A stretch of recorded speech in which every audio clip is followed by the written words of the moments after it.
Rahim. Start with the name of Allah, who is the most merciful and the most beneficent. Today I discuss the third measure of the dispersion, that is the mean deviation. In the last lecture I discussed about the range and the quartile deviation or the semi interquartile range. I requested the new visitor first to take the first lecture of the measures of the dispersion, that is of the range and the mean quartile deviation, then take the lecture of the mean deviation, because it will help to understand the core concept of the lecture. So what is the mean deviation? In the last lecture मैंने आपको बताया था कि quartile deviation, पहले range थी उसके ऊपर हमने मॉडिफिकेशन की, उसके बाद हमारे पास क्वार्टाइल डेविएशन भी हमारे पास पूरी इंफॉर्मेशन डाटा की नहीं दे रही थी, तो हमने क्या ऊपर मॉडिफिकेशन की, उसके ऊपर हमने मीन डेविएशन एक और मॉडिफिकेशन ले आए. सो अब जो क्वार्टाइल डेविएशन है उसके अंदर आपको पता है कि central half of the data हम इंक्लूड करते हैं, लेकिन दो क्वार्टर्स जो है उनको कंसीडर नहीं करते. ये देख लें, फॉर एग्जांपल मैंने ये आपको स्लाइड्स दिखाई थी कि इसके अंदर हम 1 या 3 लेंगे, या आप इसको अपोजिट कर लें, यहाँ पे 1 3 लिख लें, तो दो क्वाड्रेंट्स का तो डाटा हमने लिया ही नहीं है, तो ये तो मिस हो गया, तो पूरी इन्फॉर्मेशन तो हमारे पास ना आई डाटा की. इस वजह से हमने एक ऐसी मैयर बनाई, measure of the dispersion, that is known as a mean deviation, जो कि सारी चीज़ों की डाटा की इंफॉर्मेशन रिवील करे. So mean deviation is one such measure, और इसको हम किस तरीके डिफाइन करेंगे कि मीन डेविएशन हमारे पास क्या है. क्या so it is the average of sum of all the deviation of the values from an average value और द एब्सोलूट वैल्यू. सो जो डेविएशंस होती हैं, ये जो मीन डेविएशन है, इसका आगे हम डी मेरिट पढ़ेंगे. वो क्यों? बिकॉज इसका भी एक डी मेरिट है कि ये अलजब्रिक साइंस जो होते हैं, जो कि मैथमेटिक्स में बहुत ज़्यादा इंपॉर्टेंट कंसीडर किए जाते हैं, ये उसको हम क्या कहते हैं, कंसीडर नहीं करते या नलीफाई कर देते हैं. ठीक है. So the absolute value means ignoring all the algebraic science, that is the positive और नेगेटिव. इसके मीन डेविएशन के आगे मैं जाऊंगा तो आपको ये चीज़ें आपको समझ आ जाएंगी. सो इसका मेन जो इंपॉर्टेंट है वो है फार्मूला. आपने क्रैम करना है, रट्टा लगाना है इसको फार्मूला को. अब इसका मीन डेविएशन का जो फार्मूला है ना, फॉर द अनग्रुप डाटा, वो हमारे पास क्या है, mean deviation M D is equal to the mean deviation is equal to the summation. Summation का साइन है, ये एक्स ऑब्जर्वेशन है minus x bar, that is the mean. जब भी आपको मीन डेविएशन या स्टैंडर्ड डेविएशन फाइंड करनी है, आपको सबसे पहले मीन फाइंड करना पड़ेगा. ये मीन आ गया डिवाइडेड बाय एन. एन क्या है, नंबर ऑफ ऑब्जर्वेशन. इसी डाटा के अंदर अगर समेशन के बाद अगर आप एफ लगा देंगे तो वो आपका ग्रुप डाटा के लिए मीन डेविएशन का फार्मूला बन जाएगा. Mean deviation for on group data का फार्मूला ये है, और अगर ग्रुप डाटा का निकालना है तो उसके समेशन के बाद एफ़ लगा दें.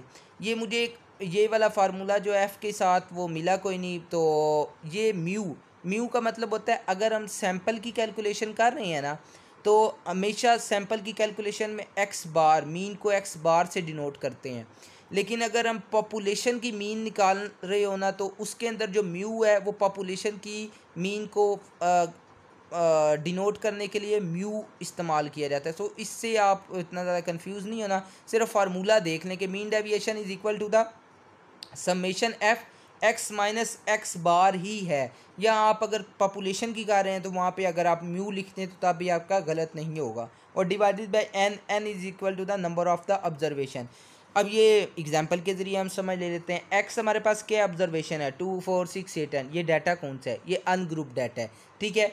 देन वी अदर, क्योंकि ग्रुप डाटा हमेशा क्लास इंटरवल या क्लास बाउंड्रीज की फॉर्म में होगा. So that is x minus x bar.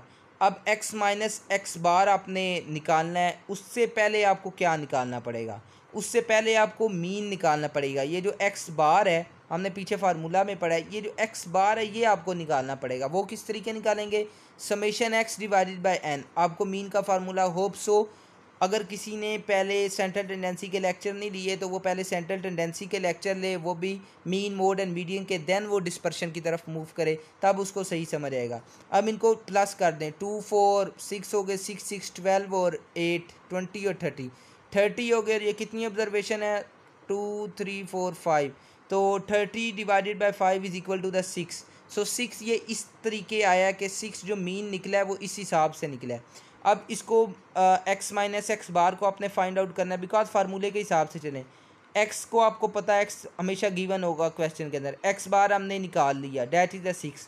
अब इन दोनों को एक्स माइनस एक्स बार कर दें, तो 2 - 6 इज इक्वल टू द -4 -2। अब मीन क्या करता है कि जब आपने इसको ना -2 -4 इसका आपने अलजेब्रिक साइंस को इग्नोर कर दें तो आपका डाटा 4202 आ जाएगा। अब इन सारों को सम कर दें, बिकॉज हमने समेशन का साइन लगाया तो सम कर दें।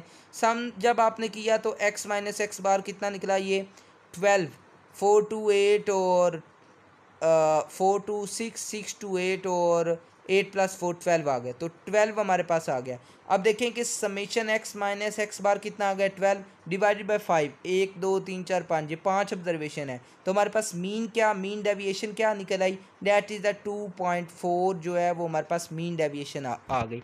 इस तरीके हम क्या करते हैं कि मीन डेविएशन को कैलकुलेट करते हैं। और अगर आपने ग्रुप डाटा के लिए कैलकुलेट करनी है तो कोई मसला नहीं है। ग्रुप डाटा के लिए कैलकुलेट करने के लिए हम क्या करते हैं, सिर्फ़ और सिर्फ f का इजाफा कर देते हैं, और जब हम f का इजाफा कर देंगे तो वो फ्रीक्वेंसी के साथ अगर हम इसको लास्ट वाली वैल्यू जो हमारे पास आई है that is the x - x बार जितना भी हमारे पास निकला है उसको हमने सम कर दिया है, ठीक है। तो आपने क्या करना है कि उसको f के साथ मल्टीप्लाई कर देना है। फ्रीक्वेंसी अगर ग्रुप डाटा की होगी तो वो आपको गिवन होगी, उसको f के साथ जब आप मल्टीप्लाई करेंगे तो आपने सिंपली उसी तरीके आगे n से डिवाइड कर देना है, तो आपका क्या निकल आएगा, मीन डेविएशन जो है वो ग्रुप डाटा के लिए निकल आएगी। तो इस तरीके हम मीन डेविएशन को कैलकुलेट करते हैं। Plus but please remember that group data के अंदर क्या होता है कि समेशन एफ का मतलब है फ्रीक्वेंसी, एक्स माइनस और ये एक्स बार है। जब पॉपुलेशन के लिए हम इस्तेमाल करते हैं तो म्यू इस्तेमाल करते हैं, और एन। अब आपने ये बात आप समझ लें कि आपने ना एक बात अपने ना मलहूज़े ख़ातिर रखनी है, वो ये है कि जो हमारे पास ग्रुप डाटा होता है उसके अंदर ये आपने गलती नहीं कर देनी कि सम आप पहले कर लें और फिर एफ से मल्टीप्लाई करें। आपने क्या करना है, x - x बार का आपने निकालना है, जो भी आपका निकलाएगा वैल्यू निकल आएगी, उसको आपने क्या करना है, पहले आपने f से मल्टीप्लाई करना है।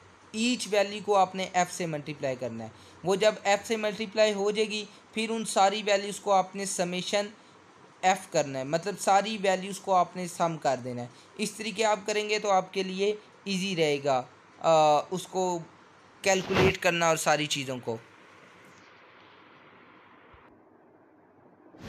सो हमारे पास ये आपको मैंने बता दिया कि मीन डेविएशन आपने किस तरीके कैलकुलेट करनी है। सो ये बातें आपने याद रखनी है कि इसके इंपॉर्टेंट कैरेक्टरिस्टिक्स क्या हैं। It is simple to understand and easy to calculate, it is not capable of further mathematical treatment. लेकिन ये बात आपने लाजमी याद रखनी है कि mean deviation is not use in the statistical analysis. सारी डाटा की इंफॉर्मेशन दे रही है, लेकिन क्या मसला है, इसके अंदर जो हमने अलजेब्रिक साइंस को इग्नोर कर दिया ना, इस वजह से ये मैथमेटिकली ना हम यूज़ नहीं करते, because being of less mathematical, क्योंकि हमने एक मैथ के जो इंपॉर्टेंट साइंस है उनको पॉजिटिव नेगेटिव उनको ही हमने इग्नोर कर दिया। वरना इनको आपस में प्लस जमा करना शुरू करें तो ये तो ज़ीरो आ जाएगा। तो हम क्या करते हैं कि उनको इग्नोर कर देते हैं। ये इग्नोरेंस की वजह से ना ये मीन डेविएशन थोड़ी ज़्यादा इस्तेमाल नहीं होती।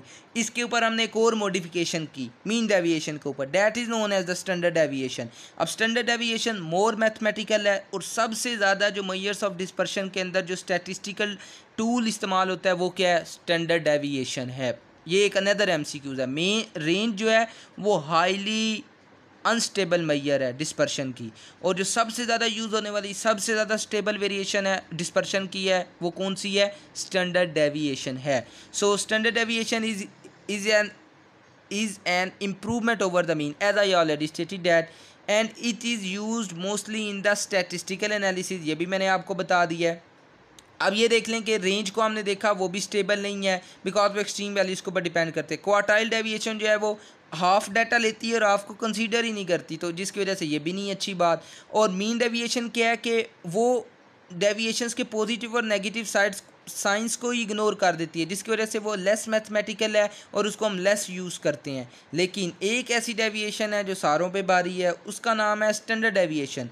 Standard deviation is one of such measures of the dispersion which is free from these demerits। वो ना तो एक्सट्रीम वैल्यूज़ के ऊपर डिपेंड करती है, ना वो हाफ डाटा को लेती है, ना वो अलजेब्रिक साइंस को इग्नोर करती है। मतलब वो सारी जो डी मेरिट्स थे वो हमने इम्प्रूव किसके अंदर कर दी हैं, स्टैंडर्ड डेविएशन में कर दी हैं।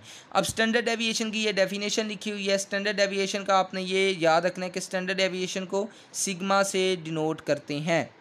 ये अनग्रुप डाटा के लिए इसका फार्मूला है कि standard deviation is equal to the, अगर आप सिर्फ याद रखें कि मीन डेविएशन को, अगर आप याद रखें मीन डेविएशन, इसी का आपने क्या करना है कि x माइनस एक्स बार का होल स्क्वायर ले लेना है, ऊपर अंडर रूट लगा देना है, तो स्टैंडर्ड डेविएशन बन जाएगा लाइक दिस। ये स्क्वायर रूट आ गया summation x minus x bar का होल स्क्वायर लेने से फ़ायदा क्या होगा, जो आपने अलजेब्रिक साइंस है वो अगर माइनस भी आए होंगे तो माइनस माइनस को जब मल्टीप्लाई करें तो मैथमेटिक्स का रूल है कि क्या होता है कि वो प्लस हो जाता है। n क्या है, सिंपल है, नंबर ऑफ़ ऑब्जर्वेशंस है। अब ये ना दो चीज़ें हैं, ये हमेशा ज़िंदगी में याद रखनी है, इससे कंफ्यूज नहीं होना। जब हम पॉपुलेशन की स्टैंडर्ड डेविएशन फाइंड करते हैं ना, तो उसके अंदर हम क्या लिखते हैं, सिग्मा लिख देते हैं, ठीक है। जब सैंपल की कर रहे होते हैं उसके अंदर एस लिख देते हैं। बहरहाल आप स्टैंडर्ड डेविएशन लिख दें तो तब भी ठीक है। ये बातें आपने याद रखनी है कि x माइनस एक्स बार का whole square divided by n minus one. अब ये बहुत इंपॉर्टेंट बात है कि कहीं जगह हम n लिखते हैं और कहीं जगह हम n माइनस लिखते हैं, ये समझाने के लिए बात है। अब ये म्यू से कंफ्यूज नहीं होना, मैंने आपको पहले बताया था अरिथमेटिक मीन एक्स बार जो है वो मीन को डिनोट कर रहा है। मीन को जब हम पॉपुलेशन में डिनोट करते हैं तो उसको हम म्यू लिख देते हैं, तो म्यू से आपने थोड़ा कंफ्यूज नहीं होना। अब कहीं पे मेन जो ये जो मैंने स्लाइड इंक्लूड की है, ये इसका मेन पर्पस ये आपको डिफरेंस दिखाना। यहाँ पे n लिखा है, यहाँ पे n माइनस वन लिखा है, क्योंकि पॉपुलेशन बहुत ज़्यादा बड़ी होती है तो उसके लिए हम n ही लिखते हैं। लेकिन सैंपल के अंदर क्योंकि सैंपल साइज़ छोटा होता है, ये भी डिपेंड करता है। अगर सैंपल साइज़ 30 से लेस है, if the values of the observation जो है, नंबर ऑफ द ऑब्जर्वेशन जो है n जो है वो 30 से लेस है, तो हम अपनी वैल्यूज़ को मोर एक्यूरेट करने के लिए n माइनस वन लिख लेते हैं। क्योंकि पॉपुलेशन हमेशा बड़ी होती है तो उसके अंदर n ही लिखा जाता है। अंडरस्टूड सारी बात है, क्योंकि ना उसके अंदर ऑब्जर्वेशन ज़ाहिरी बात है कि 30 से ज़्यादा होंगी। लेकिन अगर सैंपल के अंदर 30 से कम ऑब्जर्वेशन हो, n 30 से कम हो तो n माइनस वन लिखना है, अगर 30 से ज़्यादा हो तो सिंपल n लिखना है। अब इम्पोर्टेंट कैरेक्टरिस्टिक्स क्या हैं स्टैंडर्ड डेविएशन के। अब हम क्या करते हैं कि ये बात आपने याद रखनी है कि the process of squaring the deviation before adding avoids the algebraic fallacy of the regarding science. It has great practical utility in sampling and statistical inference. तो ये इसकी सबसे ज़्यादा प्रैक्टिकल यूटिलिटी है और स्टैटिस्टिकल रिजल्ट्स को निकालने के लिए सबसे ज़्यादा स्टैंडर्ड डेविएशन इस्तेमाल होती है। आगे मैं आपको एक एग्जांपल से इसको समझा देता हूँ, फिर हम आगे बात करेंगे। वो ये है, for example number of observation हमारे पास कितनी है, 1 2 3 4 5। एक्स कितनी ऑब्जर्वेशन दी कौन कौन सी दी हैं, 74 78 86 82 85। ये है वेट इन किलोग्राम्स। एक क्लास है उसके अंदर 5 बच्चे हैं, उन्होंने वेट इन किलोग्राम्स दिया हुआ है, लेट्स सपोज दैट। अब हमने क्या निकालना है, एक्स बार निकालना है। हमेशा याद रखें कि ये टाइप ऑफ डाटा कौन सा है, ये है अनग्रुप डाटा। जब भी आपने देखना है डाटा को, पहले आपने देखना है अनग्रुप डाटा, क्योंकि डाटा को आप देखेंगे तो फार्मूला ठीक लगाएंगे। फॉर एग्जांपल अगर आप स्टैंडर्ड डेविएशन का ग्रुप डाटा का फार्मूला लगाएंगे तो यहाँ पे आप एफ़ इंक्लूड लाजमी करेंगे, लेकिन आपने स्टैंडर्ड डेविएशन अनग्रुप डाटा का फार्मूला लगाना है तो यहाँ पे एफ़ जो है वो फ्रीक्वेंसी इंक्लूड नहीं करेंगे। सिंपल ये जो मैंने आपको बता रहा हूँ इसके अंदर के अनग्रुप डाटा है, तो हम इसके अंदर हमें ये पता लग गया कि हमें जितने भी आप फार्मूले लगाने हैं वो अनग्रुप डाटा के लिए लगाने हैं। तो अब आपको पता है कि ये स्टैंडर्ड डेविएशन का मैंने फार्मूला लिखा हुआ है, standard deviation is equal to the square root summation x minus x bar का whole square divided by n minus one. Because मेरी ऑब्जर्वेशन 5 है, तो 5 है तो 30 से कम है तो मैं n माइनस वन लिखूँगा। अब मैंने x तो मुझे पता है, x दिया हुआ है, नंबर ऑफ़ ऑब्जर्वेशन भी पता है, ठीक है। ये x बार मैंने अब निकालना है। x बार के मीन है, तो मीन मैं पहले निकालूंगा। तो मीन का फार्मूला ये लिखा है, मैंने सारी ऑब्जर्वेशन को प्लस किया divided by number of observation. Mean मेरे पास 81 निकला है। अब मैंने 74 माइनस 81 किया तो ये मेरे पास आंसर निकलते गए। अब मैं क्या करूँगा, इन आंसर का अगर मैं स्क्वायर रूट लूँगा तो ये जो अलजेब्रिक साइन नेगेटिव है ये ऑटोमेटिकली पॉजिटिव आ जाएगा। तो इसके ऊपर एक टूल मैंने मैथमेटिक्स का स्क्वायर जो वाला स्क्वायर रूट लेने वाला नहीं सॉरी स्केयर लेने वाला जो फार्मूला है वो मैंने लगाया, एक्स माइनस एक्स बार का होल स्केयर लिया। तो मैंने इसको इग्नोर नहीं किया, मीन डेविएशन के अंदर तो इग्नोर कर देते, मैंने इसको इग्नोर नहीं किया, मैंने इसको ज़्यादा मैथमेटिकल बना दिया, तो ये ज़्यादा एक्सेप्टेबल चीज़ बन गई। अगर मैं इग्नोर कर देता तो ये तो एक मैथ की दचियाँ उड़ाने वाली बात है कि आप ना अलजेब्रिक साइन पॉजिटिव नेगेटिव को इग्नोर करें। मैंने इग्नोर नहीं किया, मैंने उसको मोर मैथमेटिकल बना दिया, मैंने उसका स्केयर ले लिया, इस वजह से ज़्यादा एक्सेप्टेबल है। फिर मैंने वही वैल्यू के अंदर पुट कर दी एक्स माइनस एक्स बाल का होल स्केयर, ठीक है। जब मैंने सारी ले ली, अब इसको सम कर दिया, सम जब मैंने किया तो मेरे पास कितना ये आ गया 100, और नंबर ऑफ ऑब्जर्वेशन 5 थी, -1 4 आ गया, तो 25। स्टैंडर्ड डेविएशन हमारे पास कितनी निकली 5। इस तरीके आप कैलकुलेट करते हैं स्टैंडर्ड डेविएशन को। और अगर आपने ग्रुप डाटा क्रिएट करनी है तो सिंपल आपने यहाँ पे एफ़ का इजाफा कर देना है, तो आपके पास क्या आ जाएगा, स्टैंडर्ड डेविएशन का ग्रुप डाटा का फार्मूला बन जाएगा। सिंपल एक एफ़ इधर इंक्लूड कर देना है। आगे चलते हैं, एक और है measure of dispersion, that is known as the variance. Variance को सिंपली याद रख लें कि square root of the square of the standard deviation is known as the variance. अगर हमारे पास स्क्वायर ले लें स्टैंडर्ड डेविएशन का तो वो क्या निकल आएगी, उसको हम कहेंगे वेरिएंस कहेंगे। वेरिएंस का फार्मूला क्या है, S square is equal to the summation x minus x bar का whole square divided by N minus 1। अगर वैल्यू 30 से कम है तो n minus 1। I am again reiterating that if the values are less than 30 so you should write n minus 1 in the denominator, and if the values are more than the 30 then you should write only the n. So standard deviation is most useful. Standard deviation हम हर जगह use करते हैं, लेकिन variance को भी हम कई जगह इस्तेमाल कर लेते हैं। कहाँ पे, जहाँ पे एडवांस स्टेज के ऊपर हमें डाटा के अंदर मेजर ऑफ डिस्पर्शन फाइंड करनी हो तो वहाँ पे हम वेरिएंस को इंक्लूड कर लेते हैं। अब ये देख लें वेरिएंस का फार्मूला है। वेरिएंस का फार्मूला क्या है, पॉपुलेशन की निकालनी है तो sigma square is equal to the summation x minus mu, population की मीन को म्यू से डिस्क्राइब करते हैं, whole square divided by N. और अगर सैंपल की निकालनी है तो x square is equal to the summation x minus x bar का whole square divided by N minus 1। और एन माइनस 1 याद रखना कि 30 से कम है तो एन माइनस 1 ज़्यादा है तो एन। अब ये देखें ये फार्मूला सिंपल, अगर आपको स्टैंडर्ड डेविएशन का फार्मूला याद हो तो आप किस तरीके करेंगे, ये फार्मूला है स्टैंडर्ड डेविएशन का। Standard deviation is equal to the square root summation x minus x bar का whole square divided by N minus 1।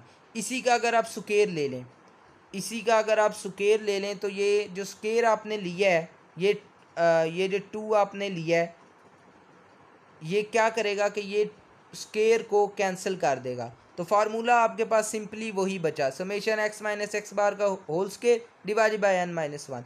आपने स्क्वायर लेके ये सिर्फ इस स्क्वायर रूट को कैंसिल कर दिया तो ये आपका क्या बन गया, वेरिएंस का फार्मूला बन गया। यहाँ पे एग्जांपल देख लें कि यहाँ तक स्टैंडर्ड डेविएशन का फार्मूला लगा दें, सारी चीज़ें कैलकुलेट कर लें। यहाँ पे हमारे पास क्या निकल आया, स्क्वायर रूट 25 निकल आया, ठीक है। अगर आप स्क्वायर रूट का यहाँ पे अगर आप स्टैंडर्ड डेविएशन का स्क्वायर ले लें, या आखिर में देखें स्टैंडर्ड यहाँ पे इस स्टेप के ऊपर ले लें, स्क्वायर रूट 25 का स्क्वायर ले लें तो स्क्वायर रूट से कैंसिल हो जाएगा, 25 ही आंसर आएगा।